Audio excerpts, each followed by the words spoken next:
few context on smart factory, but again, it's primarily more based on my experience of uh, being involved in smart factory, particularly in the region, working with multiple segments of enterprises across the region, both that involves quite a lot of Asian, Chinese kind of deployments.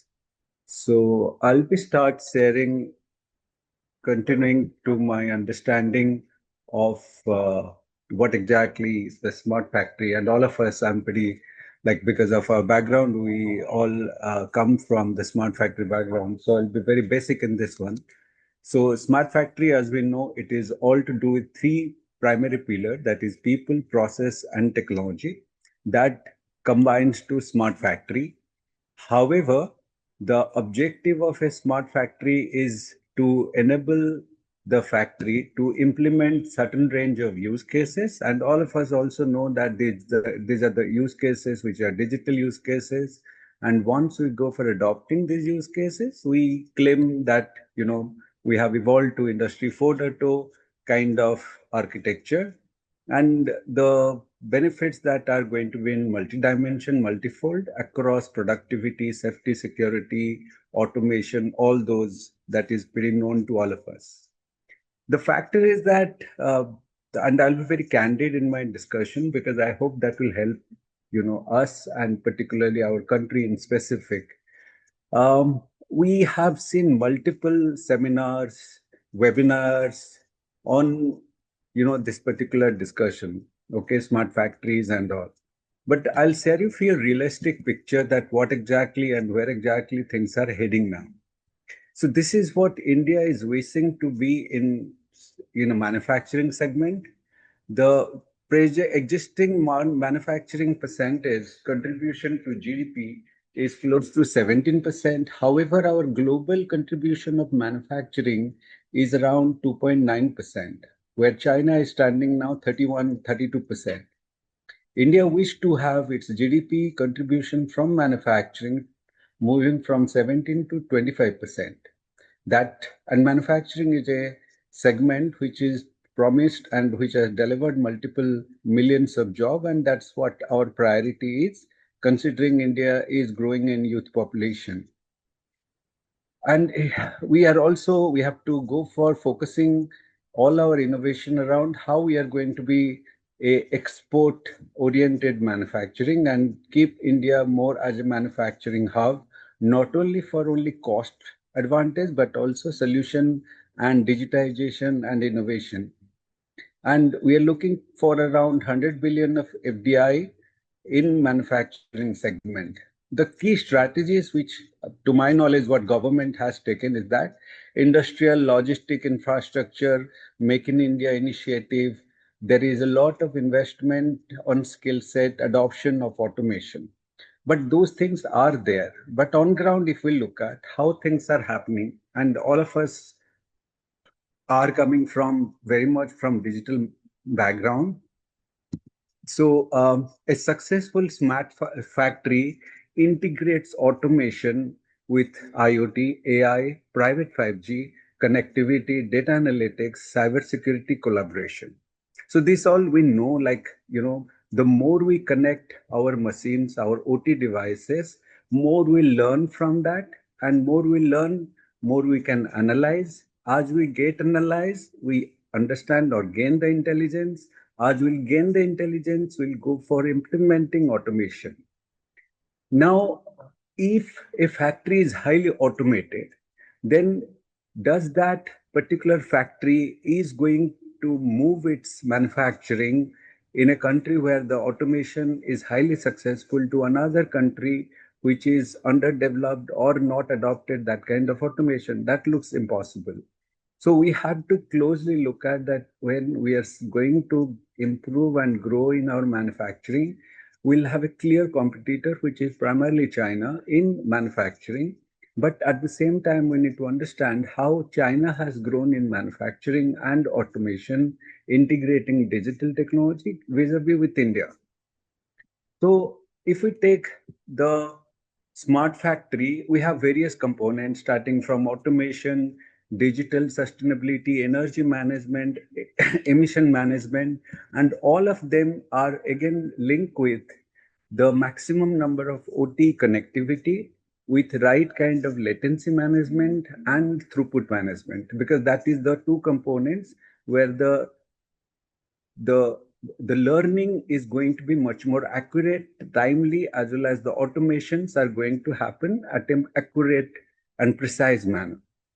Now, across this, if we look at the first component is connectivity. If we are not connected our machines or OT devices, how can we learn the machines? That is never possible. It's like having a driverless car when you don't have roads in place. Okay. So connectivity is a fundamental requirement of any digital transformation in whichever sector, whichever industry is concerned. And here we have to look at how India is placed against China. Now, few years back, I was in Thailand, and this is a presentation which I have taken. This guy is Wang Jui. He's a member advisory committee of IMT 2020. So in his presentation, what he has said that in private 5G, which is primarily focused on enterprises, China 5G network surged tenfold between 2021 to 22 from 2,300 to 20,000 in 2022. The industry internet smart city application dominates the private 5G. Around 7,000 factories and 691 mines had private 5G in 2021. Healthcare, education, logistics sector, across all the segments, if we look at, there is a massive deployment and massive learning of data. And data is, we all know that that is the fuel. So that is being collected and AI is getting evolved and generated with multiple application and tools from this particular data. Now, this gives, again, platform for future innovation around 6G. Now, this is the fact I'm talking of close to around 4 years back. We are in 2025. This is a data which is 2021. Now, if we ask ourselves, if today I did a Google search that how many private 5Gs are there in India, all of you can put that Google search that how many private 5G. So if there is no private 5G, then I don't know what kind of automation, what kind of smartness that will talk about our industries. So the Google search result says that we have less than 20 number of private 5G which is deployed in India. Now, once you're connected to the machines, the next generation of developments are all going to be coming from data. And data is the platform or the complete source to develop all the innovations around AI, both in terms of the AI in the consumer application, same in terms of enterprise application, and particularly when we go for OT data, it is massive in nature, and that intelligence is going to give multifold benefits. What things are changing now is that now the data has gone to the new stage of implementing generative AI in factories.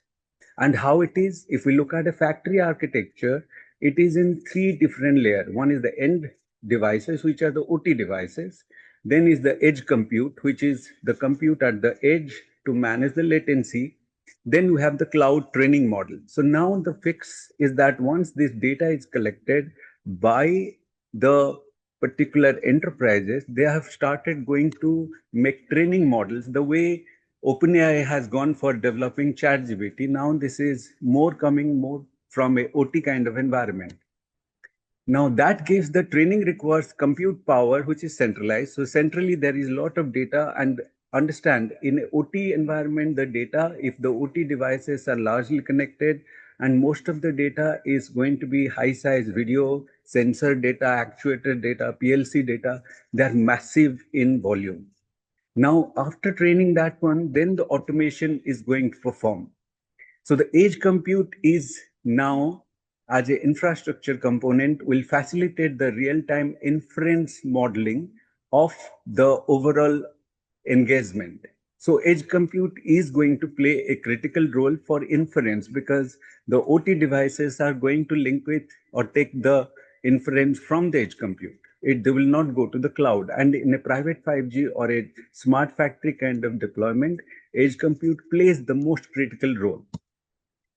Now, that further goes and put it across that edge compute inference infrastructure will facilitate real-time inference for the pre-trained models implementing on the OT devices. So we are going to achieve the generative AI-based automation, and that is the best format of automation that we can go with.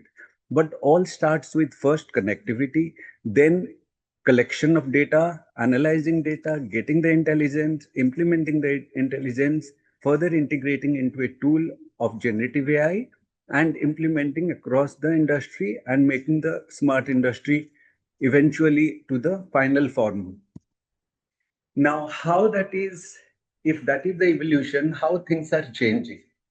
Now, as we know, we all are moving to automation and AI segment or AI positioned or AI benefited network or operation.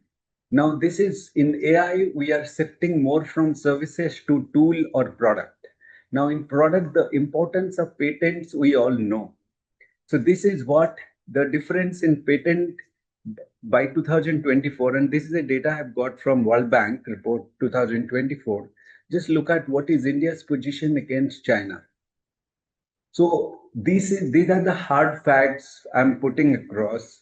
And with this, keeping this in count, we have to look at how we can do things in a much better way and a faster way, and making India the real winner of smart industry and a hub of smart manufacturing. So with that, I am ending, but now there is a new component which probably in manufacturing, along with the smartness, the carbon emission and energy transition, that is another component which is coming very closely integrated. Where again, for a smart factory and for private 5G, that is now going to play a critical role. So all of us, we are linked with, or we are coming with the background of smart factory. So we have to think forward that how we are going to be the successful story, what we have seen in the success of our 5G deployment, 5G connection, 5G customer base, in again, the industrial connection and OT transformation. Thank you very much.